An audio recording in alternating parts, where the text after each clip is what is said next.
सत्ता संघर्षाचा महाफैसला। पक्षाचे शहर प्रमुख आहेत, उभाटांच्या पॅनलमधनं ते उभे राहिले होते आणि विजयी झालेले आहेत। काय पहिली प्रतिक्रिया आहे, विजय तुम्ही संपादित केलाय?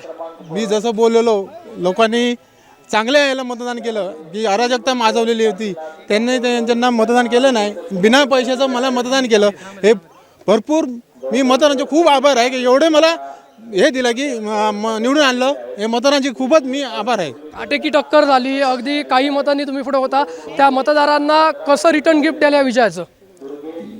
कामाच्या स्वरूपात रिटर्न गिफ्ट देऊ। निश्चितच तुमचे पती विजयी झालेत, काय तुमची? खूप छान वाटतंय। सावंतवाडीची जनता आजही फक्त पैशाला भुलत नाहीये, एक खरं नेतृत्व त्यांनी बघितलं आणि त्यांना विजयी केलं, यासाठी खूप खूप धन्यवाद। सावंत आमच्या वाड्यातले जे काही नागरिक आहेत त्या सगळ्यांचे मी धन्यवाद मानते आणि आमच्याकडनं हा गुलाल आमचा उडवतो। Heap heap hurray! मित्र जिंकलेला आहे, काय प्रतिक्रिया?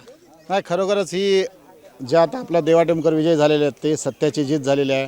जे धनशक्ती पुढे जनशक्ती काय महत्त्वाची आहे ते खरोखरच आम्हाला सुद्धा असं वाटत होतं की आम्ही कुठेतरी कमी पडतो, ह्या धनशक्ती पुढे आपण कुठेतरी कमी पडतो, काल रात्रीपर्यंत असं वाटत होतं।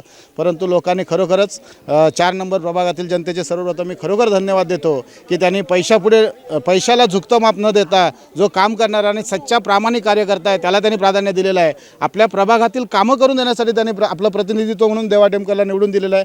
त्यामुळे सर्वप्रथम या 4 नंबर प्रभागातील सर्व जनतेचे मी अगदी मनापासून आभार व्यक्त करतो। निश्चितच उद्धव बाळासाहेब ठाकरेंच्या पॅनलमधनं ते उभे होते, काय सांगाल? कारण तुमचे शरदचंद्र पवार राष्ट्रवादी पक्षाचे एकमेव ते नगरसेवक असतील का की उभाटांचंच म्हणायचं? नाही, आता सध्या तरी आता उभाटा मशाल चिन्हावरच उभं राहिले, त्याच्यामुळे मशाल चिन्हावरचेच ते अधिकृत उमेदवार आहेत आणि विजयी उमेदवार आहेत। त्यामुळे तसं काही नाही आहे आणि महाविकास आघाडीतच आम्ही सत्तेतलेच आहोत, त्याच्यामुळे मित्रपक्षच आहोत, त्याच्यामुळे काय त्याच्यात तसं काय मशालचं काय असू देत किंवा तुतारीचं काय असू देत, शेवटी आपलाच उमेदवार आपलाच निवडून आलेला आहे। निश्चित काँग्रेसचाही एक उमेदवार आला आहे, जर महाविकास आघाडी झाली असती तर तुमचे उमेदवार आणखीन आले असते? 100% त्यामध्ये फरक पडला असताना आपले बऱ्यापैकी उमेदवार निवडून आले असते, परंतु कुठेतरी महाविकास आघाडीमध्ये एक संवाद साधण्यात कुठेतरी आम्ही कमी पडलो, त्यामुळे ह्या आम्हाला ही परिस्थितीला सामोरं जावं लागतंय। परंतु खरंच 100% जर आज महाविकास आघाडी झाली असती तर निश्चितच आपले अनेक चांगल्या सीट आल्या असत्या। निश्चित या विजयाचं श्रेय कोणाला द्याल? मी जनतेला देईन, कारण एवढे पैसे वाटले तुम्ही आधारस्तंभ आहात पत्रकार म्हणून, आणि त्यांनी स्वतःच बोलून दाखवलं की एवढे पैसे वाटले, एवढे पैसे वाटून मी एकही रुपया न वाटता मला जर प्रेम दिलं त्यामुळे जनता